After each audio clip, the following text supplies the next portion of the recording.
Hello दोस्तों, स्वागत है आप सभी का हमारे चैनल पर। हम लोग करें करंट अफेयर 25 नवंबर का। तो आज का देखिए हम लोग ये पहला है भौतिकवाद। चर्चा में क्यों है भौतिकवाद? भौतिकवाद जो प्राचीन उत्पत्ति से जुड़ा है, एक सुसंगत ढांचा प्रदान करता है जो अस्तित्व के आधार के रूप में पदार्थ पर केंद्रित है। भौतिकवाद क्या है? तो इसका परिचय देखते हैं भौतिकवाद के बारे में। भौतिकवाद का दावा है कि सारा अस्तित्व पदार्थ से उत्पन्न होता है और मूल रूप से पदार्थ से बना है। यह गैर भौतिक संस्थाओं के अस्तित्व का खंडन करता है। अन्य सभी घटनाओं यहाँ तक कि बुद्धि को अंतर्निहित प्राकृतिक कानूनों का पालन करते हुए पदार्थ के परिवर्तन या उत्पाद के रूप में मानता है। ऐतिहासिक संदर्भ क्या है? यहाँ पर भौतिकवाद की जड़ें दुनिया भर के प्राचीन दर्शनों में है। भारत में इसे अन्य नामों के अलावा लोकायत, चार्वाक, भौतिकवाद और जड़वाद में अभिव्यक्ति मिली। लोकायत, जिसका अर्थ है लोगों का दर्शन, सांसारिक और सहज भौतिकवाद पर जोर देता है। लोकायत के प्रणेता बृहस्पति, अजीता और जाबाली जैसे दार्शनिक थे। चार्वाक सुखवाद पर प्रकाश डालता है। यह विश्वास की अनंत जीवन में सबसे महत्वपूर्ण चीज है। भौतिकवाद अस्तित्व की भौतिक या भौतिक प्रकृति पर केंद्रित है। अब देखते हैं यहाँ पर प्रारंभिक यूनानी दार्शनिकों ने भी विशेष रूप से डेमोक्रेटिक और एपिकुरस के परिणामवाद के माध्यम से ब्रह्मांड के लिए भौतिकवादी स्पष्टीकरण अनुसरण किया है। विचार के विकास। प्राचीन भौतिकवादियों ने चार शास्त्रीय तत्वों पर विचार किया तथा स्वभाव अथवा स्वनिर्माण के माध्यम से वास्तविकता की विविधता को समझाया। चार मूल तत्व अग्नि, अप यानी वाटर, वायु विंड तथा पृथ्वी अर्थ माने गए हैं। याद रखिए, फायर, वाटर, विंड और अर्थ। उन्होंने दैवी विधान को अस्वीकार कर दिया तथा एकल दृश्यमान प्रत्यक्ष वास्तविकता से परे किसी भी संसार के अस्तित्व से इनकार किया, जिसका अर्थ है कि वे घटनाओं या ब्रह्मांड की नियति को निर्देशित करने वाली उच्च शक्ति में विश्वास नहीं करते थे। उन्होंने एकमात्र वास्तविकता के रूप में अनुभवजन्य वास्तविकता के महत्व पर जोर देते हुए प्रत्यक्ष रूप से अवलोकित अथवा अनुभव किए जा सकने वाले संसार से परे किसी भी अन्य संसार के अस्तित्व को खारिज किया। भौतिकवाद के नैतिकता। कथित तौर पर भोगी जीवन शैली को बढ़ावा देने के लिए भौतिकवाद की नैतिकता को आलोचना का सामना करना पड़ा। जैसा कि संस्कृत की उक्ति यावत जीवित सुखम जीवित में परिलक्षित होता है, जिसका अर्थ है जब तक आप जीवित हैं सुख से जिएं। भौतिकवाद ने किसी भी सदाचार अथवा नैतिक सिद्धांतों को स्वीकार नहीं किया जो धार्मिक अथवा आध्यात्मिक सिद्धांतों से प्राप्त हुए थे। भौतिकवाद ने नैतिकता के अस्तित्व से इनकार नहीं किया, अपितु तर्क दिया कि नैतिकता मानवीय तर्क तथा अनुभव पर आधारित होनी चाहिए एवं नैतिकता का लक्ष्य स्वयं व दूसरों के लिए आनंद को अधिकतम करना एवं पीड़ा को कम करना होना चाहिए। भौतिकवाद का दार्शनिक महत्व क्या है? भौतिकवाद एक व्यापक विश्व दृष्टिकोण प्रदान करता है जो अनुभवजन्य अवलोकन और अस्तित्व को नियंत्रित करने वाले प्राकृतिक कानूनों पर जोर देता है। यह धार्मिक हठधर्मिता को चुनौती देता है और मूर्त अवलोकन योग्य घटनाओं के आधार पर वास्तविकता की आलोचना विश्लेषण को प्रोत्साहित करता है। इसने सामाजिक मानदंडों और परंपराओं को चुनौती देते हुए स्वतंत्रता की समर्थन किया था। और देखिए यहाँ पे इनका संस्कृतियों और युगों पर फैला हुआ है जो ब्रह्मांड की तरह संकट खोज को प्रोत्साहित करता है और अनुभवजन्य अवलोकन तथा समझ के पक्ष में अलौकिक संख्याओं को खारिज करता है। अब आता है चाइल्ड पोर्नोग्राफी। चाइल्ड पोर्नोग्राफी बहुत ज़्यादा बढ़ता जा रहा है। देखिए यहाँ पर है चर्चा में क्यों है इस समय। हाल ही में यूरोपीय संघ के सांसदों ने ऑनलाइन चाइल्ड पोर्नोग्राफी बाल अश्लीलता चित्रण की पहचान करते हुए उसे हटाने के लिए अल्फ़ाबेट की गूगल, मेटा और अन्य ऑनलाइन सेवाओं की आवश्यकताओं वाले नियमों का मसौदा तैयार करने पर सहमति व्यक्त की, जिसमें कहा गया कि इससे एंड टू एंड एन्क्रिप्शन प्रभावित नहीं होगा। वर्ष 2022 में यूरोपीय आयोग द्वारा प्रस्तावित बाल यौन शोषण सामग्री पर मसौदा नियम ऑनलाइन सुरक्षा उपायों के समर्थक और निगरानी के विषय में चिंतित गोपनीयता कार्यकर्ताओं के बीच विवाद का विषय रहा है। यूरोपीय आयोग ने तकनीकी कंपनियों द्वारा स्वैच्छिक पहचान और रिपोर्टिंग सिस्टम की अपर्याप्तता को संबोधित करते हुए CSAM की पहचान करने तथा उसे हटाने के लिए ऑनलाइन सेवाओं की आवश्यकता वाले नियमों का प्रस्ताव रखा है। चाइल्ड पोर्नोग्राफी बाल अश्लीलता चित्रण क्या है, तो इसका इंट्रोडक्शन देखते हैं। चाइल्ड पोर्नोग्राफी तात्पर्य स्पष्ट कि नाबालिग से जुड़े यौन सामग्री के निर्माण, वितरण या परिग्रह से है। भारत और विश्व स्तर पर यह गंभीर प्रभाव वाला एक जघन्य अपराध है जो बच्चों के यौन शोषण और उनसे दुर्व्यवहार जारी रखता है। ऑनलाइन चाइल्ड पोर्नोग्राफी डिजिटल शोषण की अभिव्यक्ति है जो डिजिटल प्लेटफॉर्म के माध्यम से नाबालिगों से जुड़ी स्पष्ट यौन सामग्री के उत्पादन, वितरण या परिग्रह को संदर्भित करती है।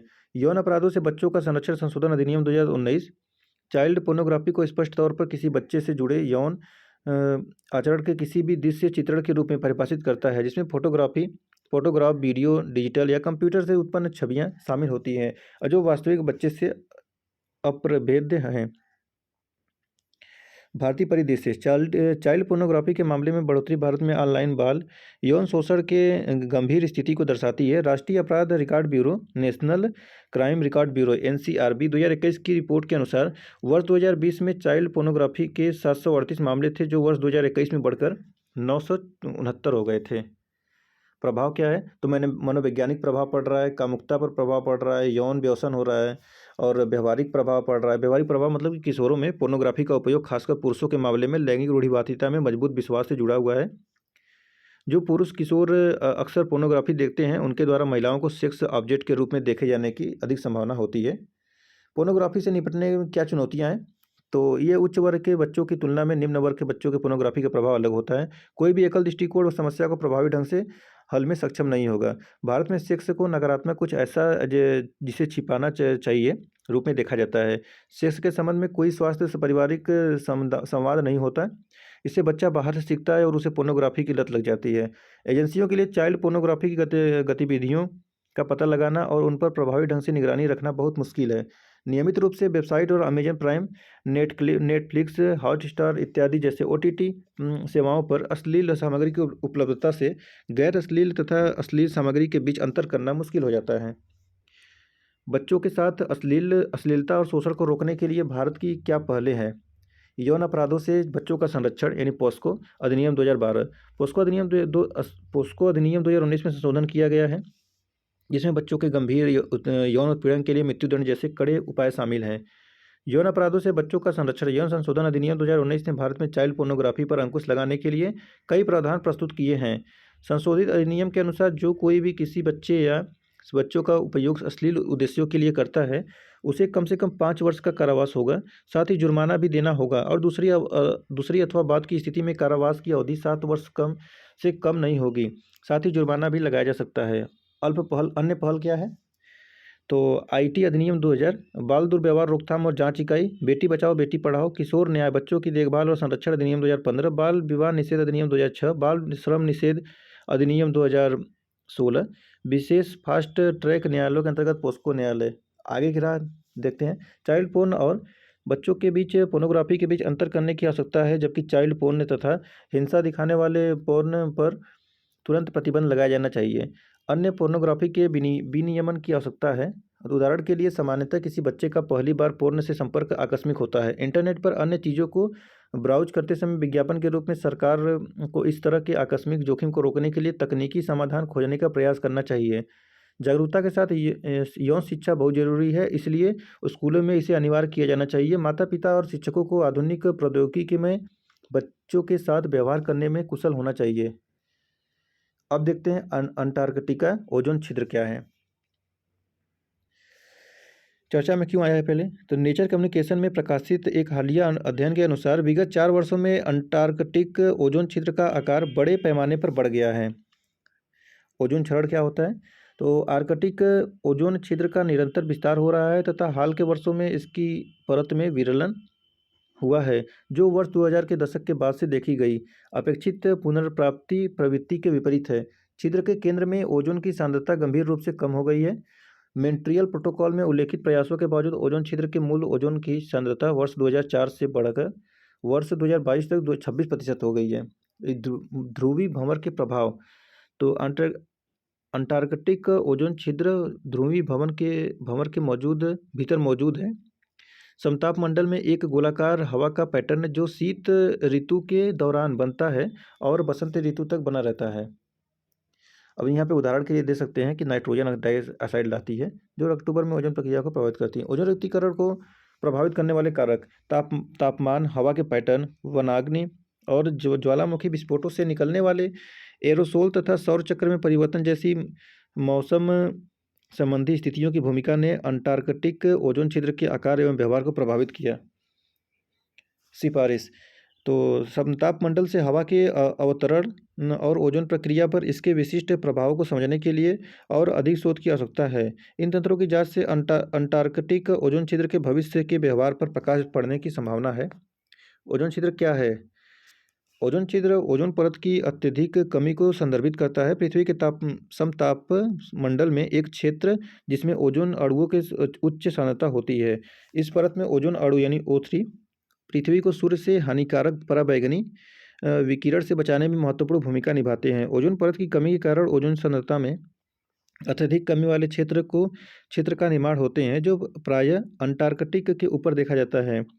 यह घटना मुख्यतः दक्षिणी गोलार्ध के बसंत महीनों अगस्त से अक्टूबर के दौरान होती है। हालांकि यह वैश्विक कारकों से भी प्रभावित हो सकती है। इसके कारण क्या है? तो ये घटने वाले पदार्थ के रूप में है क्लोरोफ्लोरोकार्बन या CFC है, हैलोन कार्बन टेट्राक्लोराइड और मैथेनॉइड कार्बन इसमें शामिल हैं। अंटार्कटिक ओजोन छिद्र इस घटना का सबसे प्रसिद्ध और गंभीर उदाहरण है। इसकी विशेषता ओजोन स्तर में अत्यधिक कमी है, जिससे हानिकारक UV विकिरण की बढ़ी हुई मात्रा पृथ्वी की सतह पर पहुंचती है। प्रभाव क्या है? बढ़ी हुई UV विकिरण की मात्रा मनुष्यों के लिए स्वास्थ्य जोखिम पैदा करती है, जिसमें त्वचा कैंसर, मोतियाबिंद और कमजोर प्रतिरक्षा प्रणाली की उच्च दर शामिल है। UV विकिरण विभिन्न जीवों और पारिस्थितिकी तंत्रों को नुकसान पहुंचा सकता है। ओजोन रिक्तीकरण अप्रत्यक्ष रूप से जलवायु परिवर्तन को प्रभावित कर सकता है। ओजोन रिक्तीकरण के कारण समताप मंडल में परिवर्तन वायुमंडल परिसंचरण पैटर्न को प्रभावित कर सकता है, जो संभावित रूप से कुछ क्षेत्रों में मौसम और जलवायु को प्रभावित कर सकता है। ओजोन क्षरण को रोकने के लिए वैश्विक पहले क्या है? तो ओजोन परत के संरक्षण के लिए वर्ष 1985 का वियना कन्वेंशन एक अंतर्राष्ट्रीय समझौता था, जिसमें संयुक्त राष्ट्र के सदस्यों के समताप मंडलीय ओजोन परत को होने वाले नुकसान को रोकने के मूलभूत महत्व को मान्यता दी। ओजोन परत को नुकसान पहुंचाने वाले पदार्थों पर वर्ष 1987 के मॉन्ट्रियल प्रोटोकॉल और उसके बाद के संशोधनों पर मानवजनित ODS तथा कुछ हाइड्रोफ्लोरोकार्बन HFC की खपत एवं उत्पादन को नियंत्रित करने के लिए बातचीत की गई। ओजोन क्षरणकारी पदार्थों, मुख्य रूप से क्लोरोफ्लोरोकार्बन CFC के उपयोग को नियंत्रित करने के लिए वर्ष 1987 में 197 पक्षों द्वारा प्रोटोकॉल पर हस्ताक्षर किए गए थे। मॉन्ट्रियल प्रोटोकॉल कई औद्योगिक क्षेत्रों में पदार्थों, पहले हाइड्रोफ्लोरोकार्बन HCFC और फिर HFC के प्रतिस्थापन के विकास से संबंधित है। अब देखते हैं यहाँ पर मॉन्ट्रियल प्रोटोकॉल में किंगाली संशोधन 2016 को अपनाने से कुछ HFC के उत्पादन और खपत में कमी आएगी तथा अनुमानित वैश्विक वृद्धि एवं संबंधित जलवायु परिवर्तन से बचाया जा सकेगा। देखिए यहाँ पर इसका एक प्रीलिम्स का क्वेश्चन है, निम्नलिखित में से कौन सा एक ओजोन का अवक्षय करने वाले पदार्थों के प्रयोग पर नियंत्रण और उन्हें चरणबद्ध रूप से प्रयोग से बाहर करने के मुद्दे से संबंध है? 2015 का है। तो ये है मॉन्ट्रियल प्रोटोकॉल। तो इसका व्याख्या भी दे सकते हैं। ब्रेटन वुड्स सम्मेलन को आधिकारिक तौर पर संयुक्त राष्ट्र मौद्रिक और वित्तीय सम्मेलन United nation monetary and financial conference के रूप में जाना जाता है। वर्ष 1944 तक 44 देशों के प्रतिनिधि इस सम्मेलन में शामिल हुए थे। इस तत्कालिक उद्देश्य द्वितीय विश्व युद्ध एवं विश्वव्यापी संकट से जूझ रहे थे देशों की मदद करना था। सम्मेलन की दो प्रमुख उपलब्धियां अंतर्राष्ट्रीय मुद्रा कोष IMF और अंतर्राष्ट्रीय पुनर्निर्माण एवं विकास बैंक IBRD की स्थापना थी। अब आगे बढ़ते हैं। दूसरा CII India Nordic Baltic business का कॉन्क्लेव 2023 चर्चा में क्यों है? तो हाल ही में दूसरा भारतीय उद्योग परिसंघ Bharat Nordic Baltic business conclave 2023 नई दिल्ली में आयोजित किया गया था, जिसका उद्देश्य भारत और नॉर्डिक बाल्टिक 8 देशों के बीच सहयोग को बढ़ावा देना था, जो नवाचार तथा प्रौद्योगिकी के क्षेत्र में प्रगति के लिए जाने जाते हैं। नॉर्डिक बाल्टिक 8 क्या है? NB8 याद रखिए, क्या पता है डायरेक्ट ऐसे ही पूछ दें। NB8 क्या है? NB8 क्षेत्रीय सहयोग प्रारूप है जो नॉर्डिक देशों और बाल्टिक राज्यों के साथ एक साथ लाता है। तो याद रखिए नॉर्डिक और बाल्टिक, जो कि यूरोप में है। इसमें 5 नॉर्डिक देश शामिल हैं: डेनमार्क, फिनलैंड, आइसलैंड, नॉर्वे और स्वीडन। साथ ही 3 बाल्टिक राज्य एस्टोनिया, लातविया, लिथुआनिया हैं। देखिए अभी दिखाया जाएगा मैप में। ऐतिहासिक, सांस्कृतिक और भौगोलिक संबंधों को साझा करता है। राजनीतिक, आर्थिक, व्यापार, सुरक्षा तथा संस्कृति सहित विभिन्न क्षेत्रों में सहभागिता और सहयोग को बढ़ावा देता है। जबकि नॉर्डिक देश उत्तरी यूरोप में स्थित है और शासन, सामाजिक प्रणालियों तथा मूल्यों में समानताएं साझा करते हैं। बाल्टिक राज्य उत्तर पूर्वी यूरोप में स्थित है एवं उनकी अद्वितीय ऐतिहासिक पृष्ठभूमि और भू राजनीतिक स्थिति है। देखिए यहाँ पर है। नॉर्वे, स्वीडन, फिनलैंड, यहाँ पे इस्टोनिया, लातविया, लिथुआनिया और ये आइसलैंड, सब मिला के ये नॉर्डिक बन जाते हैं। नॉर्डिक और बाल्टिक। यहाँ पे आप कॉन्क्लेव की मुख्य विशेषताएं क्या है, तो खाद्य प्रसंस्करणों की स्थिरता को लाना है, ब्लू इकोनॉमिक को समुद्री सहयोग को बढ़ाना है जिसमें कि वैश्विक आपूर्ति श्रृंखला लचीलेपन में आ जाए, ब्लू इकोनॉमिक को बढ़ाना है, और नवीकरण ऊर्जा पर एकीकरण करना है जो कि स्वच्छ ऊर्जा से संबंधित प्रौद्योगिकियों की पहचान करना है, और नवीन नॉर्डिक बाल्टिक अर्थव्यवस्था से समर्थन प्राप्त करना है। उद्योग 5.0 संक्रमण में लाना है जो कि एआई पे काम होगा, आईओटी पे काम होगा, स्मार्ट विनिमय जैसे उन्नत तकनीकों का लाभ उठाने पर केंद्रित इस पे है। इसका उद्देश्य ये पता लगाना है कि भारत और नॉर्डिक बाल्टिक देशों के बीच सहयोग वर्ष 2047 तक भारत के विकसित राष्ट्र बनाने के लक्ष्य कैसे योगदान दे सकता है। जलवायु कार्रवाई के लिए हरित वित्त पोषण, सूचना प्रौद्योगिकी और एआई सहयोग, लचीली आपूर्ति श्रृंखला में रसद। भारत और नॉर्डिक बाल्टिक देशों के बीच आर्थिक संबंध कैसे रहे हैं, तो व्यापार और निवेश में देखेंगे तो नॉर्डिक देशों से प्राप्त संचयी प्रत्यक्ष विदेशी निवेश यानी एफडीआई आपसी निवेश हितों को प्रदर्शित करते हुए एक महत्वपूर्ण आंकड़े तक पहुंच गया है। एनबीएड देशों के साथ भारत का संयुक्त वस्तु व्यापार वर्तमान में लगभग 7.3 बिलियन अमेरिकी डॉलर है, और वर्ष 2000 से वर्ष 2023 तक नॉर्डिक देशों से प्राप्त संचयी एफडीआई 4.69 बिलियन अमेरिकी डॉलर है। इसके अलावा भारत में 700 से अधिक नॉर्डिक कंपनियों और नॉर्डिक बाल्टिक क्षेत्र में करीब 150 भारतीय कंपनियों की उपस्थिति द्विपक्षीय निवेश तथा व्यापार साझेदारी को दर्शाती है। द्विपक्षीय सहयोग क्या है, विभिन्न क्षेत्रों में विशिष्ट सहयोग और साझेदारियां स्थापित की गई है। उदाहरण के लिए फिनलैंड के साथ संयुक्त साझेदारी, डेनमार्क के साथ जल समाधान, पवन ऊर्जा और कृषि पर ध्यान केंद्रित करने वाली हरित क्रांति, हरित रणनीतिक साझेदारी तथा भूतापीय ऊर्जा के दोहन में आइसलैंड के साथ संयुक्त परियोजनाएं शामिल हैं। क्षेत्रीय सहभागिता क्या है, नवीकरणीय ऊर्जा, खाद्य प्रसंस्करण, रसद, आईटी, एआई, समुद्री सहयोग तथा नीली अर्थव्यवस्था पहल जैसे क्षेत्रों में सहयोग को संयुक्त प्रयासों एवं निवेश के संभावित क्षेत्रों के रूप में पहचाना गया है। नॉर्डिक बाल्टिक देशों के तकनीकी विशेषज्ञता के साथ भारत के महत्वाकांक्षी नवीकरणीय ऊर्जा लक्ष्यों के संयोजन हेतु सहयोग के अवसर प्रदान करता है। अंतरिक्ष प्रौद्योगिकी एवं ध्रुवीय अनुसंधान, वैश्विक सहभागिता तथा भागीदारी। आगे की राह देखते हैं। व्यापारिक वस्तुओं तथा सेवाओं की सीमा में विविधता लाकर द्विपक्षीय व्यापार का विस्तार करने की आवश्यकता है। नवीकरणीय ऊर्जा, प्रौद्योगिकी सेवा, स्वास्थ्य सेवा, कृषि एवं विनिर्माण जैसे क्षेत्रों पर ध्यान केंद्रित करने से पारस्परिक विकास को बढ़ावा मिल सकता है। व्यापार बाधाओं को कम करना तथा बाजार पहुंच बढ़ाना महत्वपूर्ण होगा। भारत तथा नॉर्डिक बाल्टिक देशों के बीच निवेश को प्रोत्साहित एवं सुविधाजनक बनाना, परस्पर हित के क्षेत्रों में संयुक्त उद्यम सहयोग एवं प्रौद्योगिकी हस्तांतरण को बढ़ावा देना, अनुकूल नीतियों, नियामक ढांचे तथा व्यापार करने में सुगमता के माध्यम से निवेश के लिए अनुकूल तंत्र सुनिश्चित करने की आवश्यकता है। अब देखते हैं यहाँ पर लास्ट टॉपिक ये है, चीन अमेरिका के बीच संबंधों का बदलता परिदृश्य। तो इसमें फ्रीडम्स के लिए क्या हो सकता है इंपॉर्टेंट, तो चीन अमेरिका संबंधों की बदलती गतिशीलता, एशिया प्रशांत आर्थिक सहयोग, एआई के बारे में देखेंगे, स्वच्छ ऊर्जा, विश्व व्यापार संगठन WTO के बारे में, और दक्षिणी चीन सागर और मानवाधिकार के बारे में चर्चा में क्यों है। तो हाल ही में चीन और अमेरिका ने अमेरिका के सैन फ्रांसिस्को में एशिया प्रशांत आर्थिक सहयोग यानी APEC शिखर सम्मेलन के मौके पर एक द्विपक्षीय बैठक की है, जिससे चीन अमेरिका संबंधों में बदलती गतिशीलता के बारे में भारत की चिंता बढ़ गई है। हाल के दशकों में चीन अमेरिका संबंधों में महत्वपूर्ण बदलाव और जटिलताएं प्रदर्शित हुई हैं, जो वर्तमान में सहयोग, प्रतिस्पर्धा तथा तनाव के मिश्रण को दर्शाती है।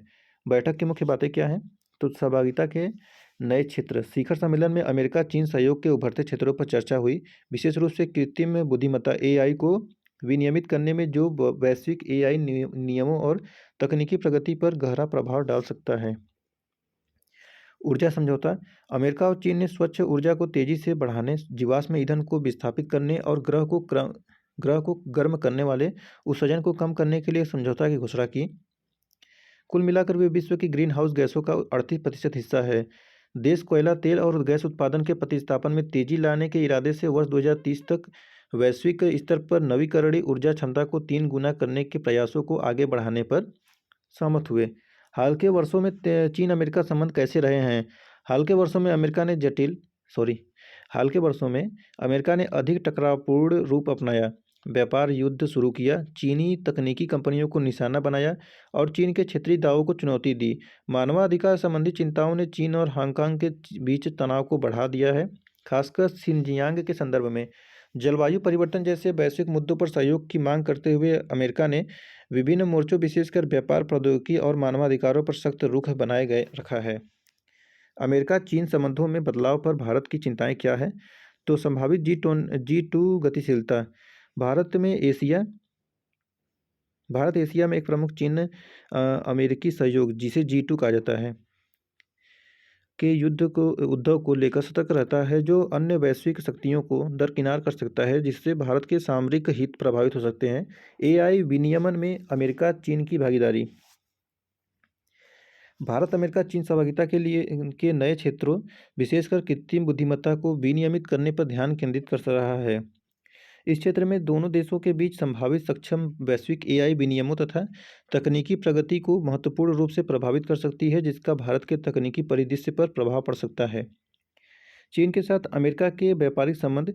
अमेरिकी कारोबारी नेताओं को पुनः चीन में आकर्षित करने के चीन के प्रयास भारत की चिंता बढ़ाते हैं। यदि यह सफल हुआ तो पश्चिमी पूंजी के लिए भारत के आकर्षण को कमजोर कर सकता है, जिससे आर्थिक सहभागिता एवं निवेश प्रभावित हो सकते हैं। भारत यह मानकर संतुष्ट नहीं हो सकता कि चीन विकल्प अब पश्चिमी व्यवसायों के लिए व्यवहार नहीं है। पश्चिमी पूंजी के लिए भारत के प्रयास को बनाए रखना आवश्यक है, जिसके लिए पश्चिमी आर्थिक हितों के साथ अधिक उत्पादक रूप से जुड़ने के निरंतर प्रयासों की आवश्यकता है।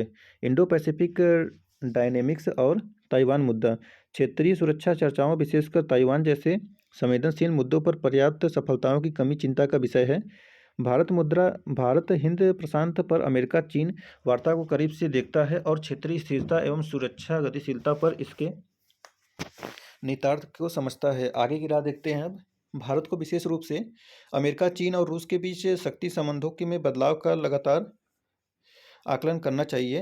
भारत का ध्यान अमेरिका के साथ अपने संबंधों को मजबूत करने, रूस के साथ अपने दीर्घकालीन संबंधों को बनाए रखने और चीन के साथ कठिन संबंधों को प्रतिबंधित करने के लिए नई संभावनाओं का लाभ उठाने पर होना चाहिए।